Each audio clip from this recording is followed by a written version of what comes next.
Bonjour à tous, bienvenue sur cette petite vidéo. Je m'appelle Jérôme et je suis développeur. J'aime pas mal JavaScript et à l'occasion d'un meet-up de Montpellier JS qui a eu lieu donc en janvier 2019, j'ai pu faire une petite présentation pour montrer un petit peu tout ce qui concerne les API et le modèle de programmation asynchrone en JavaScript et les différents modèles de programmation asynchrone en JavaScript d'ailleurs, et leur évolution, et comment tout ça a été amené, et comment on est parti finalement d'un système basé sur des callbacks à quelque chose qui aujourd'hui commence à être de plus en plus populaire, qui est le fameux async await. Donc bienvenue, c'est une session de live coding, je n'ai pas de slide à vous présenter, c'est justement tout l'intérêt de cette vidéo, c'est de vous montrer tout ça en lumière avec des exemples. Donc on va partir de la base en partant donc évidemment des callbacks, donc que tout le monde connaît à peu près. J'ai pris un exemple ici pour pouvoir faire cette présentation qu'on va suivre tout au long de cette petite heure. Et ça va être quelque chose d'assez simple, hein. C'est juste un petit workflow qui va ouvrir un fichier, lire un fichier pour récupérer les lignes, et à partir de ce tableau de lignes, on va les travailler, et puis on va réécrire chacune des lignes dans un nouveau fichier, qu'on va essayer de fermer. Alors vous voyez, première remarque que vous pouvez faire effectivement, c'est que vous allez me dire, oui effectivement tu utilises des callbacks là dans tes fonctions, mais en l'occurrence il n'y a rien d'asynchrone. Et effectivement il n'y a absolument rien d'asynchrone. Mais en l'occurrence ce qui m'intéresse dans cette présentation, c'est pas tellement la partie réellement asynchrone, c'est plutôt le modèle de programmation qu'il y a derrière. Et d'ailleurs vous voyez aussi le fichier, bon c'est quelque chose d'assez simple, hein, j'ai pas rajouté de complexité inutile pour la compréhension. Donc c'est juste un objet dans lequel j'ai effectivement un tableau de ligne. Ok. Alors, si je dois écrire du code qui permet en fait de réaliser cette opération de manière asynchrone, voilà à quoi à peu près ça ressemblerait. Donc la première chose que je ferai, c'est d'ouvrir un fichier. Voilà. Une fois que j'ai ouvert le fichier, j'obtiens un handle sur le fichier. Et ce handle, je le récupère effectivement dans un callback. Alors première remarque que vous pouvez faire effectivement, c'est que j'ai adopté la convention qui est largement répandue, et notamment celle qui existe en Node, qui consiste à mettre le callback en dernier argument, et le premier argument de ce callback est l'erreur potentielle qui a pu arriver. Alors pour la simplicité de l'exercice, je ne vais pas traiter les erreurs, mais je vais y revenir. Donc j'ouvre mon fichier et maintenant je vais pouvoir le lire. J'utilise le handle, et ce que je récupère en sortie, ce sont les lignes du fichier, sous la forme d'un tableau, en admettant que ce soit une API correcte. Je vous ai dit, je veux écrire ces lignes dans un nouveau fichier. Donc, je vais créer ce nouveau fichier, new file, et de la même façon, récupérer un handle pour me permettre d'écrire dedans. Une fois que j'ai ces lignes à cet endroit et ce nouveau fichier, je vais pouvoir manipuler déjà les lignes. Donc je vais faire une petite opération. Alors ne faites pas ça à la maison, hein, c'est faire un reverse, donc ça permet d'inverser un tableau. Mais ne faites pas ça, pourquoi? Parce que reverse est une des opérations des tableaux en JS qui mute le tableau d'origine. Et muter une valeur, vraiment, faut éviter. Essayez plutôt d'utiliser les opérations immutables. Mais là, pour les besoins de l'exercice, on va faire simple. Et puis une fois que j'ai travaillé ces lignes, je vais par exemple itérer dessus, faire un petit for each pour chacune des lignes. On va manipuler la ligne, const new line égale, donc on va lui rajouter par exemple un petit marqueur qui nous permettra de comprendre que c'est bien une ligne qu'on vient de modifier. Et puis je vais écrire la ligne. Donc je vais écrire la ligne dans le nouveau fichier.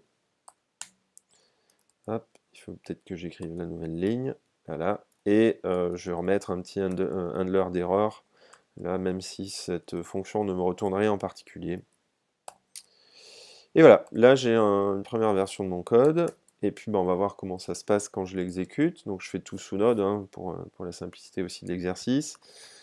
Et quand j'exécute, effectivement, vous voyez, j'ai mon tableau qui a été inversé, j'ai bien mes lignes qui ont été modifiées. Bon. Alors très bien, là j'ai écrit la première version de mon code avec des callbacks.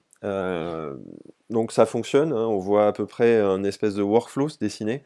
Par contre, il y a effectivement tout un tas de critiques qu'on peut faire, c'est que ce workflow, vous voyez que les grandes étapes de ce workflow, finalement, ont lieu les unes à la suite des autres, et comme pour les synchroniser, j'utilise un callback, du coup ça m'amène finalement à avoir une indentation des niveaux d'imbrication qui sont de plus en plus élevés au fur et à mesure que mon workflow euh, continue et se complexifie.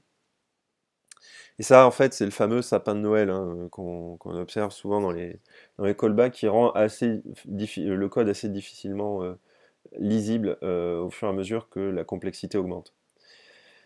Et on a un autre problème aussi lié à ça, qui est le fameux, ce qu'on appelle le fameux callback hell, qui en fait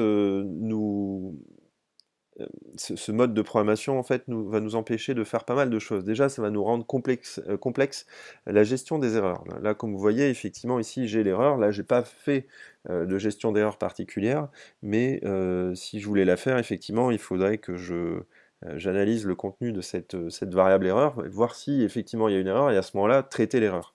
Le problème, c'est qu'il faudrait que je le fasse à chaque étape. Pourquoi? Parce qu'à chaque étape, j'ai une erreur potentiellement différente et je ne veux pas peut-être réaliser la suite du workflow en cas d'erreur. Et je n'ai pas le moyen simple de pouvoir traiter toutes les erreurs à un seul et même endroit. Qui plus est, j'ai fait l'erreur, entre guillemets,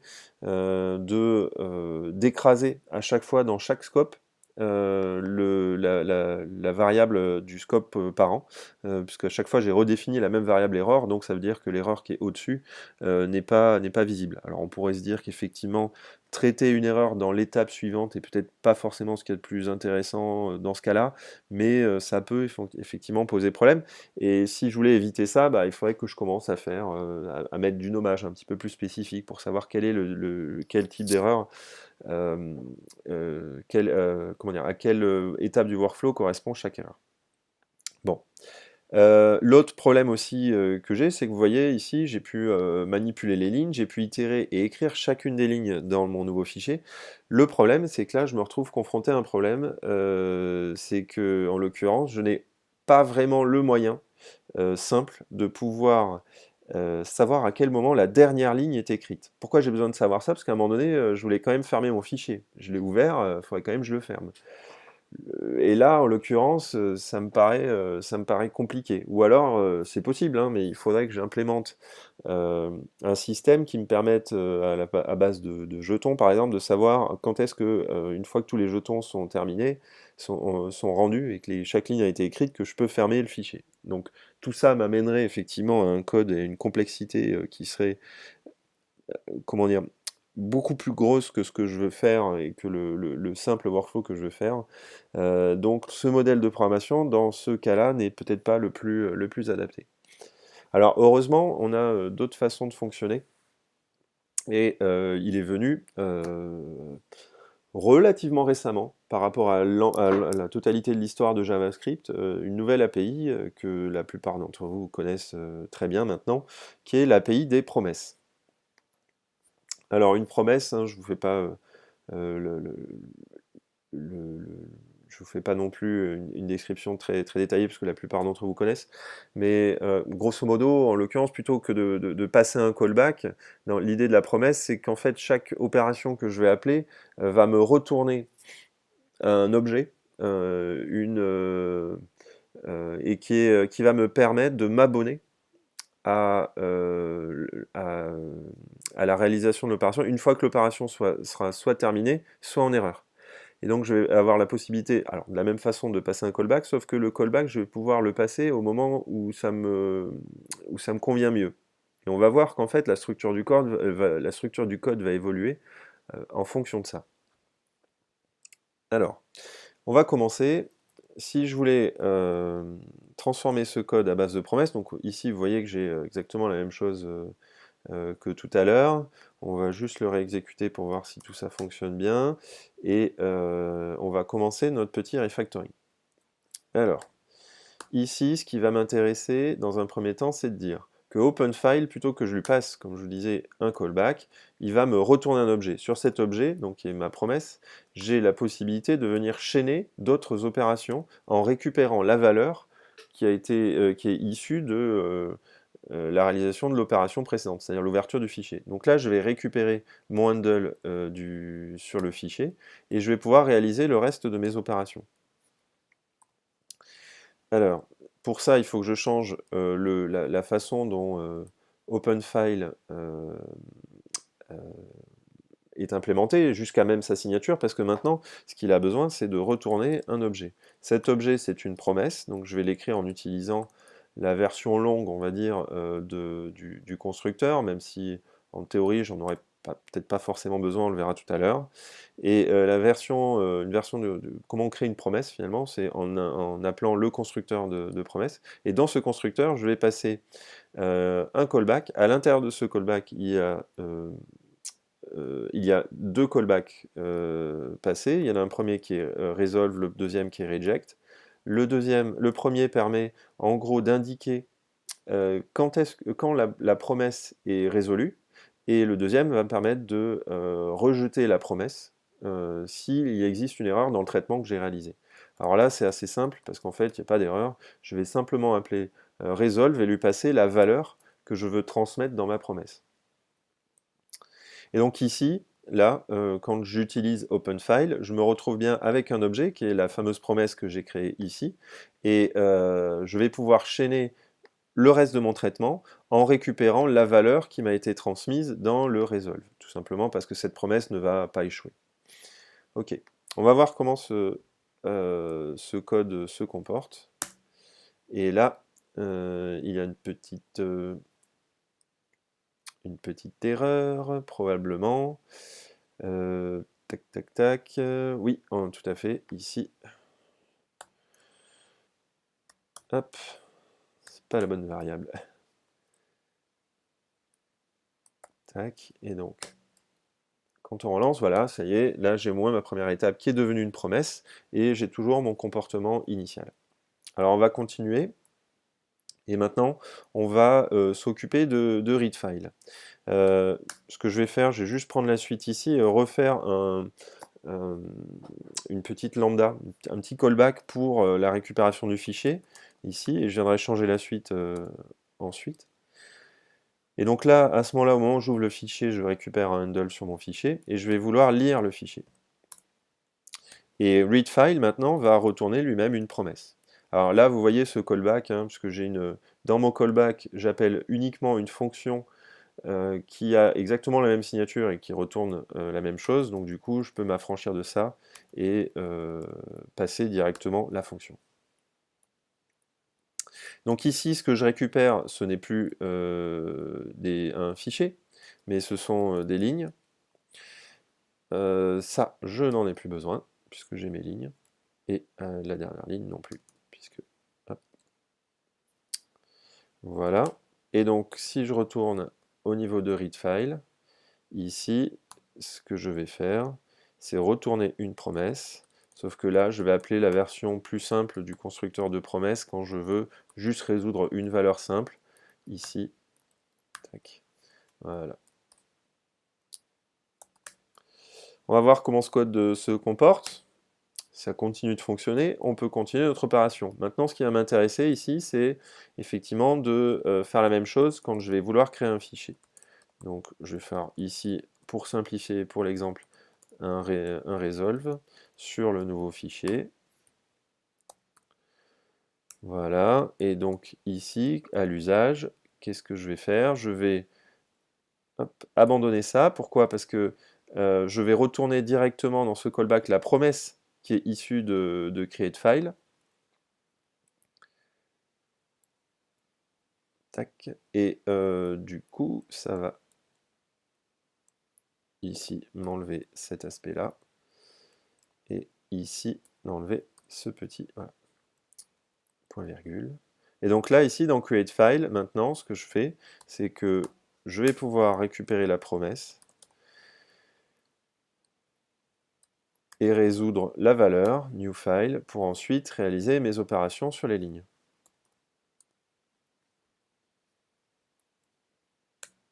quand je lance, tout continue de fonctionner. Ok, super. Et donc là, vous voyez, ici, j'ai quelque chose d'un petit peu différent déjà.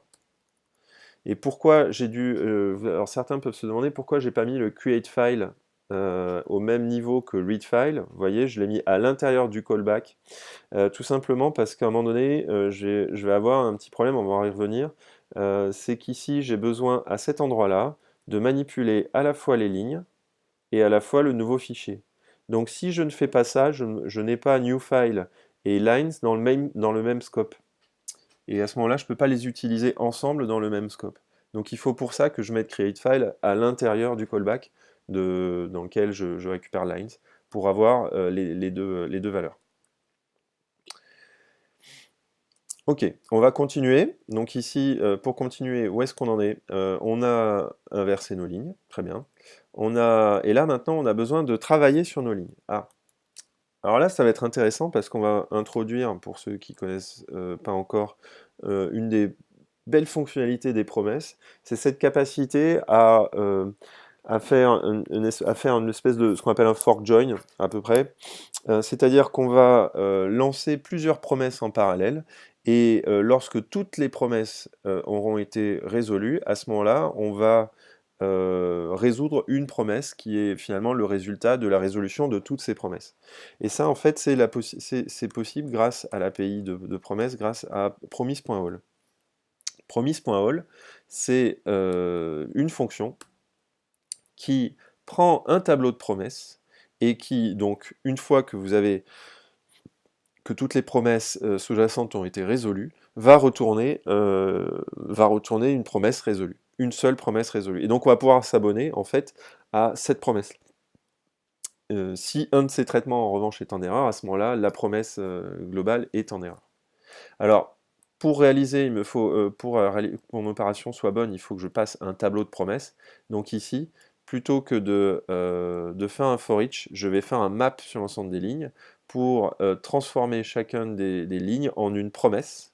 Donc ici, je vais retourner la promesse que va réaliser WriteLine pour avoir et pour générer mon tableau de promesses. Ok. Et donc maintenant, au niveau de WriteLine, plutôt que de passer un callback,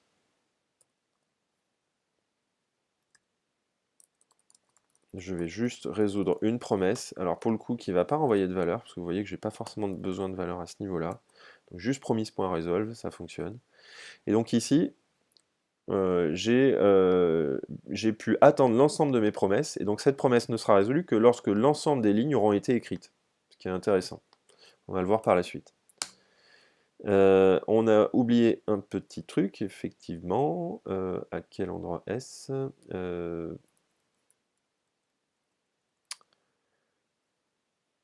Tac, tac, tac. C'était pas forcément bien écrit. Ah, voilà, c'est ça. C'était la sauvegarde du fichier qui n'était pas forcément bien faite. Mais ici, donc, du coup, j'ai pu terminer mon opération. Alors, on va regarder un petit peu ce qui se passe là. Vous voyez, donc là, j'ai exactement le même traitement que ce que j'ai pu faire avec le callback, à ceci près que maintenant, j'ai la possibilité, ce que je n'avais pas tout à l'heure, de pouvoir gérer le moment où ma promesse, l'ensemble de mes lignes vont être écrites. Et donc là, je peux venir chaîner une opération qui ne prend pas de valeur par défaut, qui ne prend pas de valeur, hein, tout simplement parce que l'écriture de ligne ne renvoie pas de valeur. Et donc ici, je vais pouvoir appeler ce que je voulais faire tout à l'heure, c'est-à-dire close file, fermer mon nouveau fichier, ce qui était très compliqué à faire tout à l'heure. Alors, si je reviens sur close file, ici, de la même façon, il va lui falloir plutôt passer par une promesse. Et donc ici, return promise.resolve, le fichier est terminé et fermé. Ok. Bon, on va voir comment ça se passe. Ben, ça fonctionne, et là vous voyez effectivement j'ai cette petite information là qui m'indique que ça y est, j'ai pu fermer mon fichier. Donc voilà, là j'ai déjà effectivement une évolution par rapport à tout à l'heure. Déjà je vois un petit peu plus mon workflow, on a quelque chose d'un tout petit peu plus lisible, où on voit d'abord j'ouvre le fichier, then je lis le fichier, then je crée le fichier, then je manipule mes lignes, j'écris chacune des lignes, then je ferme mon fichier. Donc vous voyez déjà, en plus avec cette notion de then, on a cette espèce de ponctuation, j'ai envie de dire, qui nous permet de rendre notre code déjà un petit peu plus lisible. Et on voit effectivement la structure de notre workflow se dessiner un petit peu mieux. Et puis l'autre intérêt, c'est qu'effectivement, ce que je disais à l'instant, c'est qu'on avait la possibilité de fermer le fichier, ce qui était compliqué à faire tout à l'heure.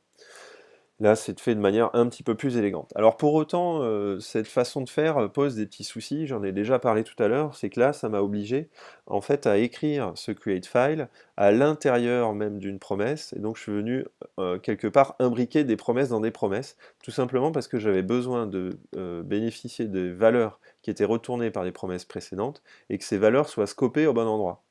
Et si elles n'étaient pas dans le bon scope, je n'aurais pas pu les utiliser. Ou alors, il existe d'autres artifices qui consistent à dire, je vais prendre lines, et une fois que j'ai créé le fichier, je vais recréer un objet dans lequel j'aurai et c'est ce que je vais retourner dans ma promesse, le résultat de create file plus mes fichiers. Ce qui aurait permis effectivement de gagner des niveaux d'indentation et gagner un petit peu en lisibilité, même si ça aurait rajouté un peu de complexité inutile. Ok. Alors, on a la possibilité encore de faire mieux, mais avant de vous parler de ça, il faut que je vous présente une des évolutions extrêmement intéressantes de JS qui est apparue dans ES 2015 et qui est à mon sens une des plus belles évolutions récentes de JS, qui sont en fait les générateurs. Alors, pour vous parler des générateurs, je vais utiliser la REPL de Node. Si je déclare une fonction qui prend deux paramètres et qui retourne la somme de ces paramètres, rien d'extraordinaire. Si je vous demande ce que retourne le résultat de l'appel de cette fonction en lui passant deux paramètres, ça va me retourner bien évidemment la valeur qui est le résultat de la somme de ces deux paramètres. Très bien. Maintenant, si je déclare, j'ai la possibilité de déclarer ce qu'on appelle des fonctions génératrices. Et une fonction génératrice, plutôt que l'appeler function, je vais l'appeler function star, qui est un nouveau mot-clé, qui est apparu donc avec les générateurs, qui a la possibilité de rajouter cette petite étoile à côté du mot-clé function. Donc si je déclare ce générateur, et que je fais la même opération que tout à l'heure, et là, étrangement, ce que vous allez voir, c'est que je n'ai pas le même résultat. Non, quand j'appelle un générateur, ce que j'obtiens, c'est un objet qui a certaines particularités. Et on va le voir ensemble. En l'occurrence, ce qui s'est même passé, c'est que cette fonction n'a même pas été appelée. Elle n'a même pas été, alors elle a été appelée, mais elle n'a même pas été exécutée. C'est-à-dire que le return A plus B n'a même pas eu lieu. En l'occurrence, le fameux objet que retourne le générateur, c'est un objet qui est avant tout un itérateur. Qu'est-ce qu'un itérateur? Un itérateur, c'est un objet qui a une certaine propriété, qui est en l'occurrence en JavaScript implémenté avec la fonction next, qui est finalement un objet qui va me permettre d'itérer sur une séquence, valeur après valeur, en passant d'une valeur à une autre en appelant next. Et donc en l'occurrence, si je récupère cette valeur, en fait, qui n'est ni plus ni moins qu'un itérateur, et que j'appelle la fonction next, la spec nous indique en JavaScript que un itérateur, donc c'est un objet qui a une fonction next, et cette fonction next doit retourner un objet. Cet objet a deux propriétés. La première propriété est la propriété value, où je vais retrouver ma fameuse valeur, donc le fameux 8 de tout à l'heure. Et la deuxième propriété, c'est la propriété done, va m'indiquer si le générateur est terminé ou pas. C'est un petit peu différent, c'est même grandement différent par rapport à la fonction d'origine, puisque là, vous voyez que j'ai la possibilité, en fait, ce que me donne le générateur, il me donne les clés, via cet itérateur, pour pouvoir gérer moi-même, depuis l'extérieur, l'exécution de la fonction génératrice. Alors, on va le voir sous la forme d'un autre exemple, puisque grâce en fait à cette petite étoile que j'ai pu ajouter devant fonction, j'ai accès à un nouveau mot-clé, qui est le mot-clé yield. Yield, c'est un mot-clé qui va me permettre finalement de retourner une valeur. Donc je vais retourner A par exemple. Et vous allez voir en fait comment ça se passe. Donc je vais appeler ma fonction génératrice. Je vais obtenir mon itérateur et je vais faire un point next. Et là, vous allez voir que la valeur que j'obtiens est différente. Et effectivement, qu'est-ce qui s'est passé grâce à yield? J'ai eu un premier retour qui est en fait un retour partiel de la valeur qui était derrière yield. Et là, vous voyez que quand j'ai appelé ma fonction next, j'ai obtenu dans la value la valeur que j'ai yieldée à cet endroit-là, donc qui est bien la valeur de A, et une autre information m'indiquant que le générateur n'est pas terminé. Pourquoi? Parce que l'exécution s'est mise en pause. Ce qui s'est passé grâce à yield, c'est que non seulement j'ai pu retourner une valeur, mais en plus j'ai pu mettre l'exécution de la fonction génératrice en pause. Et ça veut dire que moi, étant l'appelant, j'ai la main pour demander au générateur de continuer son exécution. Ce que je fais encore avec next. Et quand je rappelle next, à ce moment-là, vous voyez que la valeur qui est retournée est la même que tout à l'heure, à savoir que j'ai la valeur 8, qui est le résultat de mon addition, et une information m'indiquant que le générateur est terminé. Alors, on va voir un petit peu après comment ça se passe, et simplement pour m'arrêter là, sur le done true, un générateur va être terminé uniquement lorsqu'il va rencontrer une instruction return. Et j'ai la possibilité, donc lorsque ma fonction fait un return, systématiquement la valeur done va être à true. Si maintenant je ne fais pas return et que ici je fais à la place de return, je peux yielder finalement la somme de A plus B. Je reconstruis je rappelle mon générateur, je fais une première fois next, donc j'ai bien ma valeur 3, et là quand je refais next, vous voyez j'ai bien ma valeur 8, par contre la fonction génératrice n'est pas terminée, alors même que j'ai atteint la dernière instruction. En fait, ça, c'est lié au fait que dans chacune des fonctions en JS, par défaut, si vous n'avez pas d'instruction return, vous avez au moins un return undefined qui est implicite. Et donc, en l'occurrence, on va le voir tout de suite, si je rappelle la fonction next, à ce moment-là, vous voyez, la valeur est undefined et la fonction est terminée. Alors, ce qui se passe également aussi dans l'aspect des générateurs, c'est que quand je rappelle next plusieurs fois alors que le générateur est terminé, systématiquement, j'aurai la valeur qui sera undefined et le done qui sera à true, sans que ça me génère d'erreur particulière. Et je peux pousser le raisonnement un peu plus loin. Je peux yielder plusieurs valeurs. Par exemple, yield B, yield B-A. Et donc fournir comme ça une fonction qui, au fur et à mesure où je l'appelle, va me livrer des valeurs. C'est-à-dire que la fonction va me communiquer des valeurs. Donc là, vous voyez, j'ai A, j'ai eu B, j'ai le résultat de B-A, et là, j'ai mon A plus B. Et là, maintenant, j'ai ma fonction qui est terminée. Alors ça, c'est quelque chose d'intéressant. Et je vais vous montrer une dernière petite chose qui est aussi intéressante, c'est-à-dire que la plupart du temps, on ne va pas yielder valeur par valeur, même si c'est possible. Par exemple, ce qui va m'intéresser, c'est de vouloir yielder les différentes valeurs d'un tableau. Je vais y arriver. Voilà, par exemple, je veux yielder ce tableau-là. Qu'est-ce qui se passe quand je crée mon générateur? Si je fais un yield.next, vous voyez que la valeur qui est yieldée, c'est le tableau en entier. Tout simplement parce que j'ai ce yield. Alors il y a un petit sucre syntaxique qui a été introduit, qui est en plus du yield, qui est le yield star. Et le yield star va me permettre de yielder chaque valeur d'un itérable.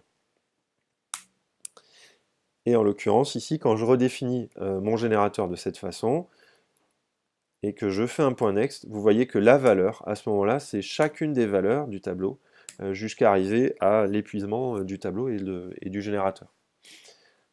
Donc ce petit yield star présente quand même quelques intérêts, on va l'utiliser tout à l'heure dans un exemple. Dernière petite chose que je voulais vous montrer à propos des générateurs. Imaginons, je vais reprendre ma fonction qui calcule le résultat de A plus B, et je vais yielder donc la valeur A plus B, et je vais récupérer une information à la suite de cet appel à yield, dans une variable C que je vais loguer ici. Avec result C par exemple. Ok. Qu'est-ce qui se passe quand je définis une fonction génératrice comme celle-là? Je vais recréer mon itérateur, et ici, je vais faire une première fois next, parce que, comme je vous l'ai expliqué tout à l'heure, la fonction n'a pas commencé à s'exécuter, donc je suis même toujours au niveau, on va dire, de la collade ouvrante. Donc le fait d'appeler next, next va me permettre d'exécuter le générateur, soit jusqu'à la fin du générateur, soit jusqu'au premier yield. En l'occurrence, dès qu'il y a un yield, ça va s'arrêter. Et donc là, ce que vous voyez, effectivement, j'ai yieldé le résultat de A plus B, et j'ai récupéré ma valeur à cet endroit-là. Donc la fonction est en pause sur le yield. Elle est exactement à cette instruction-là. J'ai la possibilité, grâce à yield, de communiquer une information depuis le générateur jusqu'à l'appelant, et de yielder finalement des valeurs de cette façon-là. Mais j'ai également la possibilité de communiquer dans l'autre sens des informations depuis l'appelant jusque dans le générateur. Et ça va être possible grâce à la fonction next, parce que la fonction next prend une valeur, peut prendre une valeur en paramètre. Et donc cette valeur, imaginons que je passe la valeur 42, va être récupérée dans la variable C et va être loguée un petit peu plus tard. On va voir comment ça se passe. Effectivement, vous voyez, j'ai fait mon i.next. Mon i.next m'a amené à la fin de l'exécution, donc j'avais pas de return, donc c'est comme si j'avais un return undefined. Ici, je retourne ma valeur undefined et je retourne mon doneTrue. Mais en revanche, comme vous pouvez le voir ici, j'ai bien eu ma valeur, j'ai bien eu le log que j'ai mis là, qui a été logué avec la valeur de C qui est égale à 42. 42 étant la valeur que j'ai passée en paramètre de next. Et donc vous voyez, j'ai cette possibilité de communiquer des informations dans un sens et de communiquer des informations dans l'autre sens. Et on va voir en quoi, un petit peu plus tard, ça va nous permettre de faire des choses intéressantes au niveau de notre code et de la programmation asynchrone. Avant ça, je voulais vous présenter un petit exemple des générateurs et de la puissance en fait de ces générateurs. Alors on va sortir un petit peu de notre exemple d'origine et on va essayer plutôt là de manipuler des ensembles. Donc on va manipuler dans un premier temps un ensemble qui va être ni plus ni moins qu'un tableau, qui est l'ensemble classique en JS. On va appliquer une petite fonction de filtre où on va récupérer uniquement les valeurs paires, et on va transformer chacune de ces valeurs en faisant par exemple un v plus 1 sur chacune d'entre elles. Ok. Si j'exécute ce code,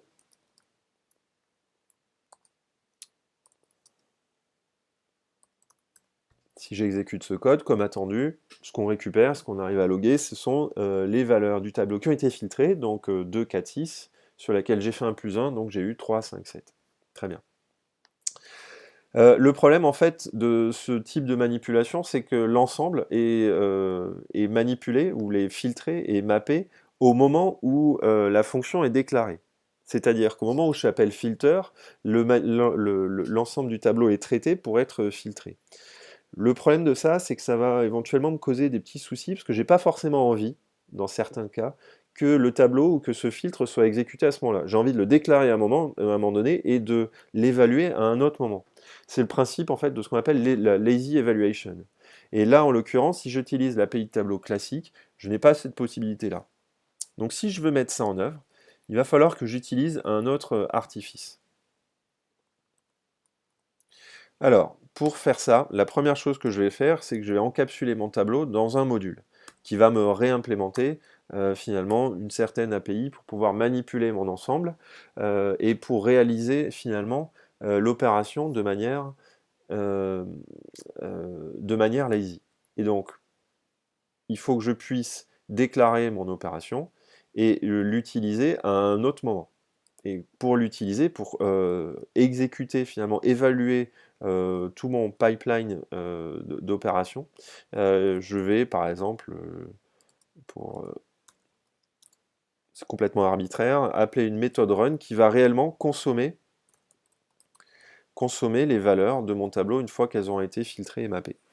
Et donc ici, par exemple, je vais consommer en loguant juste la valeur que je reçois. Très bien. Alors, pour ça, en fait, j'ai besoin d'encapsuler, comme je l'ai expliqué, dans un module. Alors ce module, je l'ai un petit peu préparé, parce que sinon ça aurait pris un petit peu de temps dans la présentation. Mais grosso modo, vous voyez, ce module a une API externe, c'est-à-dire filter map run, et c'est ce module-là que j'utilise pour pouvoir utiliser mon API. Donc chacune de ces fonctions est définie et vous voyez que filter et map ont une particularité, c'est qu'elles vont systématiquement retourner le module, me permettant ainsi de chaîner et de construire finalement le pipeline de transformation. Run en l'occurrence ne va rien retourner parce que run va venir consommer chacune des valeurs. Bon, très bien. Alors, je vais réaliser cette première opération, je vais implémenter, et donc comme je vous l'expliquais, si je veux manipuler et évaluer cette transformation de manière lazy, je ne peux plus directement utiliser les tableaux, il faut que je passe plutôt par des fonctions. Et c'est uniquement lorsque je vais appeler run que je vais évaluer ces fonctions-là, que je vais appeler ces fonctions-là pour réaliser le traitement. Alors, je vais faire une implémentation assez naïve, mais en l'occurrence, pour les besoins de l'exemple et pour ce que je veux démontrer, ça suffira largement. En l'occurrence, ce qui va se passer, c'est que je vais décrire je vais décrire mon pipeline sur la base de fonctions, et à chaque fois que je vais appeler soit filter, soit map, je vais euh, redéfinir le pipeline, et qui sera toujours une seule fonction, et ce pipeline qui va s'appuyer sur la version du pipeline précédent pour pouvoir réaliser chacune des opérations. Et donc de cette façon, on va composer chacune des opérations en permettant à chaque fois qu'il y en a une qui a été appelée, que ce soit la dernière qui soit appliquée sur l'ensemble. Donc pour réaliser ça, la première chose, c'est qu'il me faut une première version de ma fonction, et cette fonction-là, qui est la version la première, va juste me retourner ma source de données, qui est en l'occurrence mon tableau. Très bien. Donc quand je vais avoir pipeline dedans, j'ai juste mon tableau, j'ai cette fonction, quand je vais appeler cette fonction-là, qui va me retourner le tableau. Quand je vais appeler filter sur mon module, ce que je veux, c'est que ça redéfinisse donc le pipeline en appliquant le filtre sur le pipeline existant. Donc là, j'appelle le pipeline, le reste du pipeline. Hop, voilà. Sur ce pipeline, je ne vais pas réinventer la roue, je vais juste appeler filter parce que je sais en l'occurrence que ce sont des tableaux dans lequel donc, je vais récupérer la valeur. On va mettre un petit log pour pouvoir voir un petit peu ce qui se passe quand on traite les informations. Donc from filter en mettant la valeur.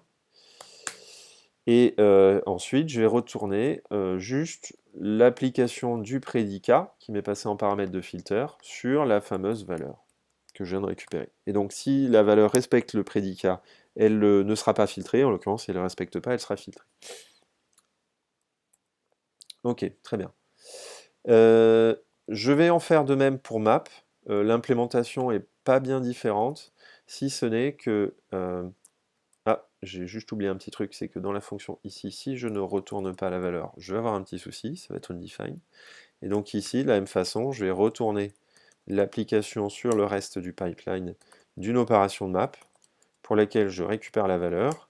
Ici, de la même façon, je vais loguer les informations pour savoir quelle valeur est passée par map. Et je vais retourner plutôt l'application de la transformation sur ma valeur, qui sera donc du coup mappée. Ok, très bien. Donc j'ai mon filter, j'ai mon map, qu'est-ce qui me manque? Il manque mon run, et donc pour faire run, en l'occurrence, là je ne vais plus redéfinir le pipeline, je vais utiliser le pipeline, et donc là, alors je n'ai rien à retourner, je vais juste consommer les valeurs qui vont être passées en paramètres, et donc je ne vais pas consommer tous les tableaux, ce que je vais faire, c'est que je vais itérer sur chacune des valeurs de mon pipeline, que je vais exécuter à ce moment-là, et à chaque valeur, je vais venir la consommer. Voilà. Ok? Bon, on va voir le résultat de tout ça. Quand j'exécute ça, qu'est-ce qui se passe? effectivement, là, on retrouve notre 3, 5, 7, mais par contre, vous voyez qu'on a traité valeur par valeur, et ce que vous voyez ici, c'est qu'effectivement, on est venu traiter donc chaque valeur à part entière, et par contre, on est venu, chaque bloc, chaque étape de mon pipeline a été traitée dans sa totalité avant de passer à l'étape suivante. Bon. Alors, c'est bien, c'est chouette, par contre, ça me pose un petit souci, parce que, tout simplement parce qu'à chaque fois que je passe une étape, je reconstruis un nouveau tableau. C'est ce que j'ai fait ici, d'où mon implémentation. Ici, je vais reconstruire un tableau qui est le résultat de mon filter, et ici, je vais reconstruire un tableau qui est le résultat de mon map. Si j'ai des tableaux gigantesques, je vais avoir des petits problèmes de gestion de mémoire, parce qu'à chaque fois, tous ces tableaux vont venir alimenter ma mémoire, ce qui peut être assez consommateur.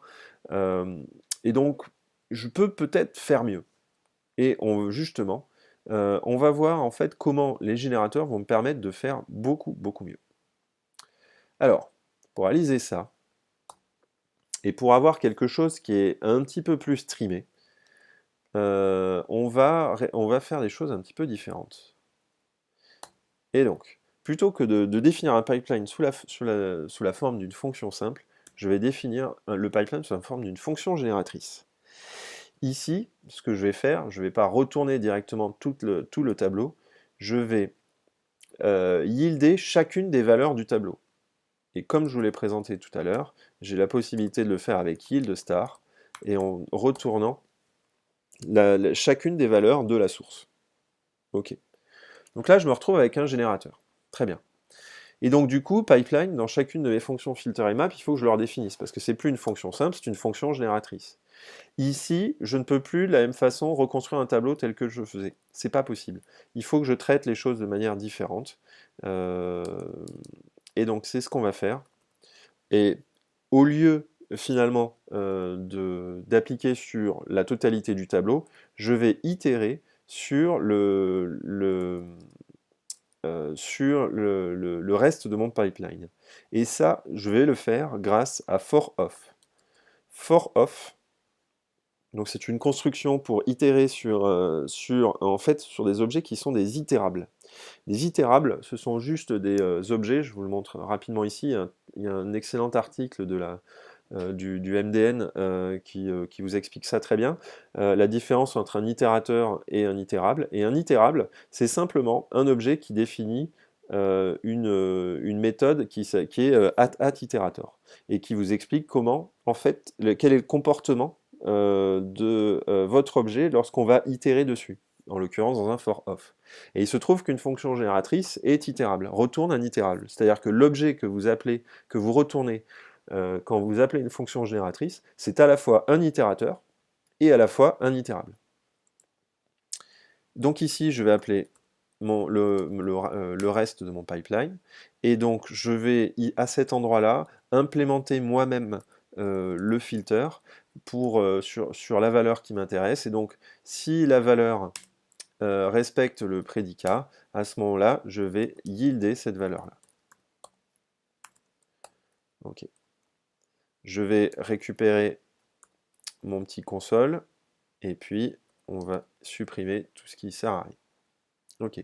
Donc là, vous voyez, mon filter est un peu différent. C'est-à-dire que j'ai itéré sur ma chaîne, sur mon pipeline, et en l'occurrence, j'ai appliqué mon filtre à cet endroit-là. Je vais faire exactement la même chose dans mon map. Et donc ici, je vais faire mon for-off const value of rest. Et là, la seule chose que je vais faire, je vais yielder l'application de transform sur ma valeur. Je vais appliquer mon console log histoire d'avoir un petit peu d'informations.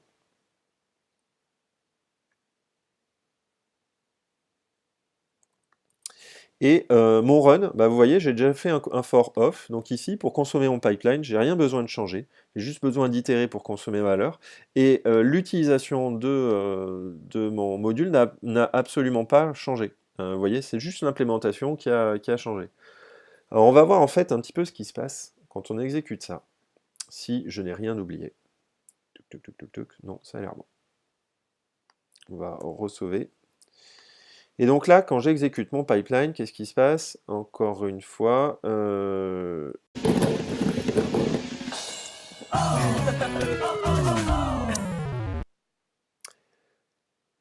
alors je vais pouvoir reprendre ma petite démonstration tout simplement parce que à cet endroit-là, je n'ai pas mis de générateur. Hop, ici, si j'en fais pas une fonction génératrice, je n'ai pas accès à yield. Ok. On réexécute ça et vous voyez, j'ai quelque chose d'un petit peu différent par rapport à tout à l'heure. Tout à l'heure, j'avais une exécution qui générait étape par étape un nouveau tableau pour au final avoir le tableau final. Et ici, vous voyez, je suis venu avoir quelque chose d'un peu différent. Tiens, ça va être intéressant. En revanche, comme on ne voit pas assez bien ce qui se passe, je vais venir modifier à cet endroit-là l'implémentation et plutôt passer par un for off. Ici, of source, je vais venir loguer plusieurs choses. Je vais mettre un petit trait là, comme ça, histoire qu'on voit bien ce qui se passe. Et je vais venir ici loguer la valeur en disant from source value et donc yielder la valeur. Donc j'ai cassé en fait mon yield star, mais simplement pour pouvoir ajouter mes petits console log. Et alors qu'est-ce qui se passe maintenant si je réexécute ça? Ah, là on comprend un petit peu mieux ce qui se passe. Donc vous voyez, à chaque fois que j'ai un trait comme ça, je suis venu gérer une valeur. Alors c'est intéressant parce qu'en fait, ce qui se passe, si je regarde là ce qui s'est passé, c'est que j'ai commencé par une première valeur, et la première valeur c'était 1. Je l'ai tirée, je suis venu la tirer de la source, et comme elle n'a pas passé le filtre, ben du coup, elle a été laissée tomber. En revanche, ici, vous voyez, j'ai tiré 2 de la source, 2 a passé le filtre, ensuite 2 a pu être mappé, et au final, j'ai eu 3. Donc ce qui est intéressant, c'est que vous voyez, ma valeur 2 a traversé tout le pipeline avant que je m'intéresse à la valeur 3. Ça, c'est intéressant, parce qu'en fait, grâce au générateur et grâce à Yield, j'ai eu la possibilité de venir tirer une valeur dans tout le pipeline, valeur après valeur, sans avoir, comme je l'avais tout à l'heure, sans avoir besoin de recréer un tableau à chaque étape. Ce qui, en termes euh, de consommation mémoire est quand même vachement intéressant. Et puis, tout à l'heure, le problème que j'avais, c'est que si je voulais récupérer non pas la totalité des valeurs, mais juste la première valeur, c'est-à-dire 3, il aurait fallu que je fasse exactement les mêmes opérations. C'est-à-dire que je transforme tout le tableau, passant par toutes les étapes, filter, map, pour en extraire que juste la première valeur. C'est pas extrêmement intéressant comme implémentation. Et là, vous voyez, on va le voir, je vais vous montrer comment en fait tout ça va changer grâce au générateur. Imaginons ici qu'au lieu d'aller récupérer une seule valeur, je ne récupère que la première. Donc c'est une fonction qui va consommer la première valeur. First, une fonction qui va consommer la première valeur. Et plutôt que de l'appeler avec un for off, ce que je vais faire, je vais appeler mon pipeline. J'ai à ce moment-là un itérateur sur lequel je peux faire next, et sur cette valeur, sur ce next, j'ai une valeur. Et je récupère que la première. Et c'est cette valeur-là que je vais venir consommer. C'est tout. Ok. Je rajoute la fonction à mon module et je vais venir la consommer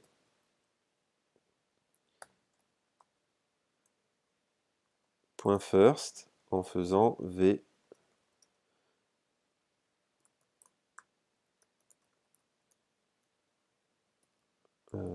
final et la valeur.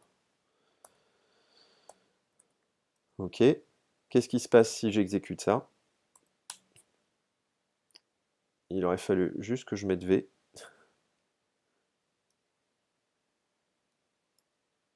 Voilà. Et là, regardez. Ce qui s'est passé est vraiment intéressant. Parce que, en l'occurrence, je suis venu chercher que la valeur 1, et comme elle ne passait pas le filtre, eh ben, je suis venu chercher la valeur 2, et c'est tout. Je ne suis pas allé consommer d'autres valeurs depuis ma source de données. Tout simplement parce que j'en avais pas besoin. Et ça m'a été possible simplement parce que grâce au générateur, j'ai pu yielder dès l'origine chacune des valeurs de ma source. Et tant que, comme le yield avait lieu de proche en proche, et qu'à la fin je ne suis venu chercher qu'une seule valeur, le fait d'aller faire ce next-là a venu yielder une seule valeur, enfin est venu yielder les valeurs jusqu'à en obtenir une, en l'occurrence, pour pouvoir réaliser mon traitement.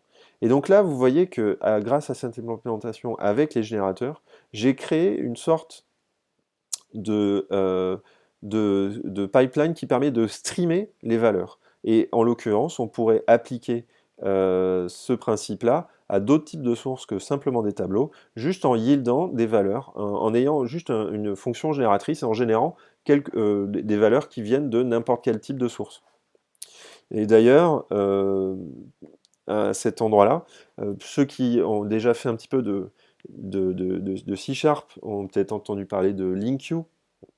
LINQ, c'est une grosse évolution qui a eu lieu en C#, de mémoire ça va être en C# 3, en 2008.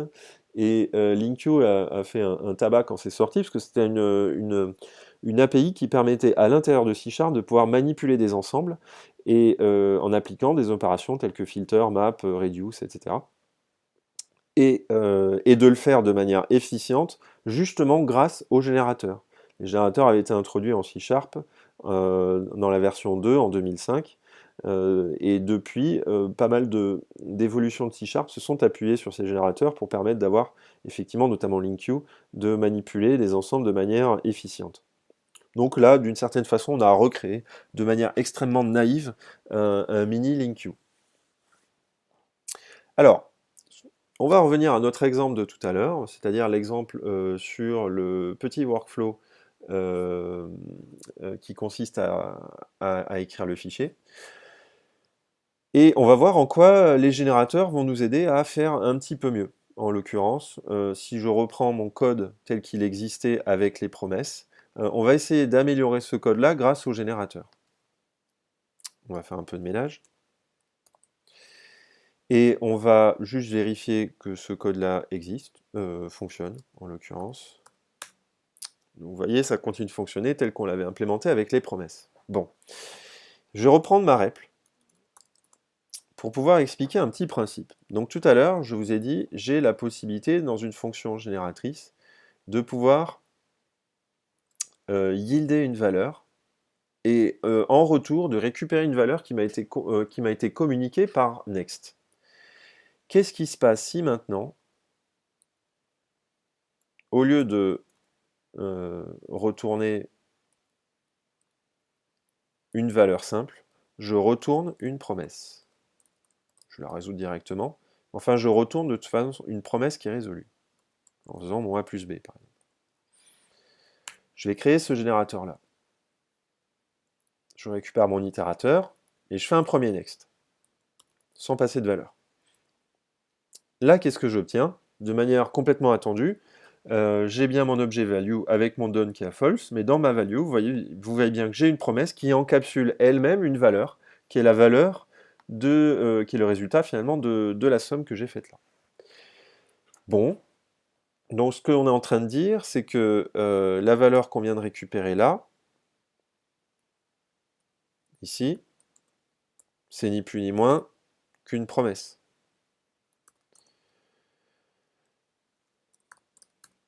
Et là, effectivement, j'ai bien une promesse, c'est-à-dire quelque chose sur lequel je peux faire un zen.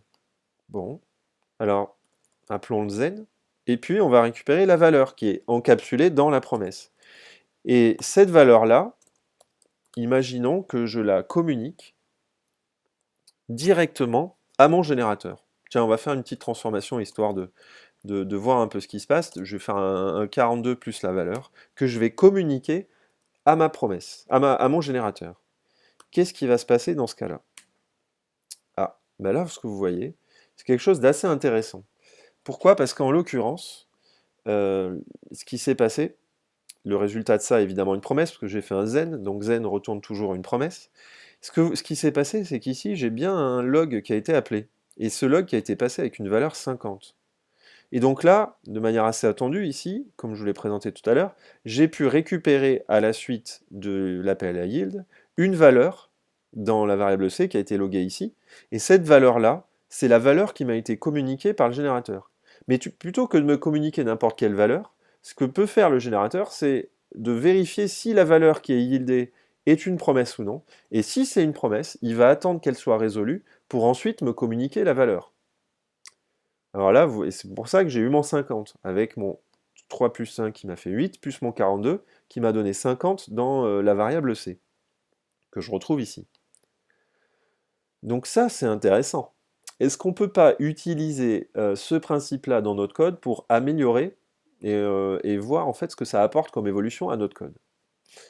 Alors, pour faire ça, on va déclarer, on va utiliser yield, mais pour pouvoir utiliser yield, il faut que je sois dans une fonction génératrice. Donc je vais déclarer une fonction run,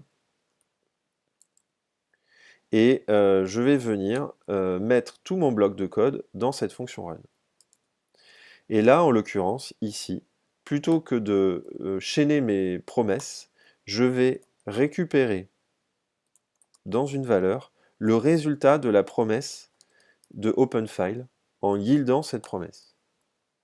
D'accord? C'est-à-dire que OpenFile va me retourner une promesse, je vais la yielder, et dans mon code appelant, le code qui appelle ma fonction génératrice, je vais attendre de résoudre cette promesse pour ensuite, dans le next, passer le handle sur le fichier pour le récupérer à cet endroit-là. Bon, très bien. Ici, je vais de la même façon récupérer les lignes en lisant le fichier. Ça, j'en ai plus besoin. À cet endroit, de la même façon, je vais récupérer mon nouveau fichier à la suite de create file. Ça, j'en ai plus besoin. Ici, je fais toujours la manipulation de mes lignes. Ici, je vais toujours faire mon promise.all. D'accord? Hop. Je vais réindenter ça. Voilà. Et par contre, plutôt que de retourner mon promise.all, je vais yielder la promesse elle-même. Ça, j'en ai plus besoin. Et donc là, à cet endroit-là, pour terminer, je vais pouvoir gérer la fermeture de mon fichier. Ok. Alors vous allez me dire, bon bah maintenant tu as créé ton générateur, c'est bien sympa, mais maintenant il faut coder faut coder tout ce qui va appeler, qui va faire le next sur mon générateur pour ensuite vérifier si c'est bien une promesse. Si c'est pas une promesse, on peut retourner directement la valeur. Sinon, il faut attendre de résoudre la promesse pour retourner la valeur. C'est un petit peu pénible. Alors je vous rassure, il y a des gens très bien, et notamment TJ Hollowaychuk, qui a créé une librairie, qui est ce qu'on appelle des librairies de coroutine, je ne vais pas rentrer dans le détail, qui s'appelle Co, qui est une librairie très intéressante pour manipuler directement les fonctions génératrices, et qui va lui-même s'occuper d'exécuter le générateur, et qui va donc vérifier le type de valeur que vous retournez dans le yield, et si c'est une promesse, va attendre de résoudre la promesse pour ensuite vous retourner la valeur, et vous communiquer la valeur via next. Donc exactement ce qu'on a fait ici, ça c'est Co qui va l'implémenter. Très bien. On va voir si ça marche. Et on va sortir de la REPL et on va exécuter notre code. Ah, alors on a un petit problème, tout simplement, ah oui, tout simplement parce que j'ai oublié quelques yields en allant un peu vite. Chaque fois, il faut bien yielder, sinon c'est la promesse qu'on a, c'est pas la valeur. A priori, j'ai un oublié d'autres. Et on recommence. Et donc là, vous voyez, ça y est, mon code s'est exécuté correctement, et c'est exécuté tel qu'il était, il l'était avec les promesses. Donc c'est intéressant parce que fonctionnellement, je fais exactement la même chose que tout à l'heure avec les promesses. Par contre, maintenant, regardez la structure de mon code. Là, c'est beaucoup plus intéressant. Vous voyez, je me suis affranchi de tous ces zen. Je n'ai plus de niveau d'imbrication, alors peut-être ici, mais là, c'est un petit peu normal, parce que j'ai effectivement besoin de synchroniser tout un tas de promesses en même temps. Et pour autant, tout ce qui s'exécute derrière, puisque ça utilise l'API des promesses, est potentiellement, je dis bien potentiellement, asynchrone. C'est-à-dire que mon code là, tel que vous lisez là. Pourtant, on voit qu'il a, effectivement, on voit le workflow beaucoup plus clairement. Alors, on a ce yield qui vient avant, mais on voit qu'on ouvre le fichier, qu'on lit le fichier, qu'on a bien cette séquence des opérations qui correspond à notre workflow. Donc notre code a bien une structure euh, qui est la même si j'avais exécuté le code de manière synchrone. Pour autant, l'exécution se fait de manière asynchrone. Et ça, c'est réalisé grâce aux fonctions génératrices et aux promesses, et grâce à yield qui va mettre en pause la fonction génératrice tant que la promesse précédente n'a pas été résolue. Et là, vous voyez tout de suite que ça résout tout un tas de mes problèmes. Tout simplement, tout à l'heure, vous savez, pour les promesses, j'avais des niveaux d'imbrication parce que j'avais besoin de new file et de lines. Et là, comme j'ai plus qu'une seule fonction, donc plus qu'un seul scope, du coup, j'ai pu m'affranchir de ces niveaux d'imbrication pour manipuler des valeurs qui venaient de deux scopes enfin de deux scopes différents. Et donc là, c'est ce qui simplifie largement mon code et simplifie largement l'écriture de mon code. Alors, effectivement, ça c'est une évolution qui a été possible grâce aux librairies, donc ces librairies de coroutines, grâce à l'apparition des générateurs et grâce effectivement aux promesses. Et grâce à ça, effectivement, on a pu écrire du code, notamment pour ceux qui ont fait un peu de bac sous Node, avec une simplicité qui était bien plus importante que celle qu'on avait avant, avec soit juste les promesses ou encore pire, avec les callbacks. Bon. Alors c'est bien, pour autant, on a encore quelques petites réserves, notamment, alors là c'est vraiment euh, comment dire, pour pinailler, mais en l'occurrence on dépend effectivement de co, qui est une fonction de coroutine, et on se dit que bon, ça serait bien si JavaScript pouvait gérer ça pour nous. Et on a effectivement ce mot-clé yield aussi, bon, même si on ne comprend pas tout à fait ce qu'il fait la plupart du temps. Enfin là, avec l'explication que je t'ai donnée, j'espère que maintenant c'est plus clair. Mais en l'occurrence, on aimerait pouvoir peut-être changer ça. Et on dépend effectivement d'une fonction génératrice.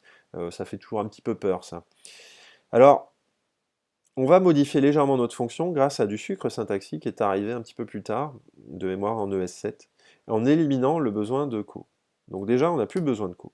Et plutôt que d'avoir une fonction génératrice, je vais avoir une fonction qui va s'appeler une fonction asynchrone, une fonction async.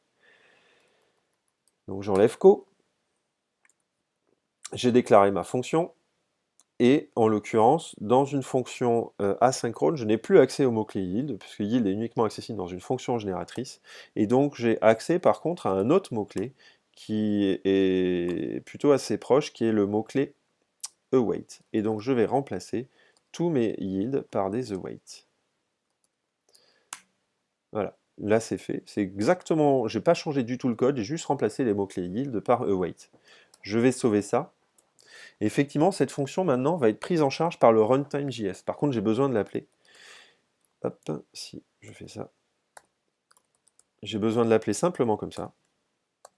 Et quand j'exécute ça, tada! Voilà, on a obtenu exactement le même comportement que ce qu'on avait au départ, avec une structure qui n'a pas beaucoup changé, et on a cassé finalement cette dépendance à une librairie externe. Qu'est-ce qui s'est passé? Simplement, bah, l'évolution async await, qu'est-ce que c'est? Bah, comme je vais essayer de vous le démontrer, c'est une évolution qui a permis finalement de pouvoir simplifier l'écriture d'un code qui avait une exécution, donc un modèle d'exécution asynchrone, en lui donnant une structure synchrone, mais en s'affranchissant un petit peu effectivement de toutes ces libs et permettant finalement au runtime JavaScript de lui-même traiter les générateurs, la fonction génératrice. Et en l'occurrence, une fonction asynchrone, qu'est-ce que c'est? C'est une fonction qui retourne une promesse et qui donne accès à l'intérieur à un mot-clé qui est await, qui permet d'attendre qu'une promesse soit résolue avant de récupérer la valeur. Et ça va, in fine, utiliser les mêmes mécanismes qu'on a vus précédemment, c'est-à-dire grâce à l'apparition des générateurs en JS, on a permis cette évolution-là de async await.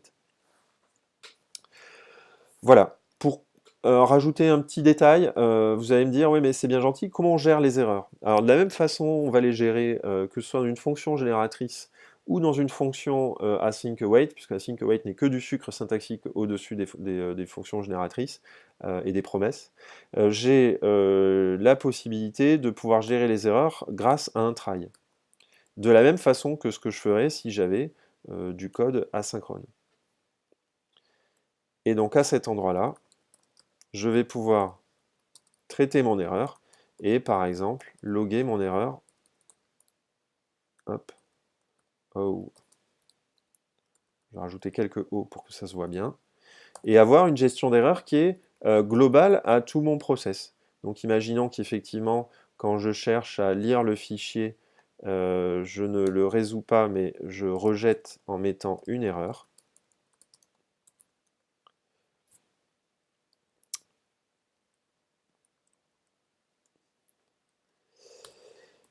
Voilà. Qu'est-ce qui se passe à cet endroit-là? Vous voyez ici, j'ai bien mon erreur qui a été loguée et donc je ne vais pas passer toutes les. Vous voyez, j'ai passé log là tout simplement parce que je n'ai pas écrit dans mon fichier. Voilà, donc j'espère que vous avez apprécié cette petite vidéo avec un ou deux petits ajustements. N'hésitez pas à me mettre un petit message sur Twitter, je vous ai laissé mon handle Twitter, je vous le remets ici. Le code va être visible sur mon GitHub à cet endroit-là. Je vais vous mettre directement l'URL ici.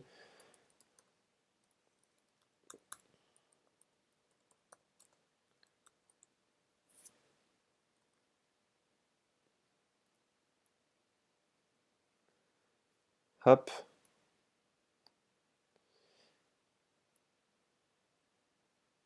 Et pour mémoire, dans mes repositories, vous trouverez le code ici, voilà, conj.js async, avec le résultat qui est dans master et une petite branche start qui vous permet éventuellement de refaire l'exercice par vous-même avec les mêmes points de départ que ceux que j'ai utilisés pour cette présentation. Merci à tous et puis j'espère à bientôt.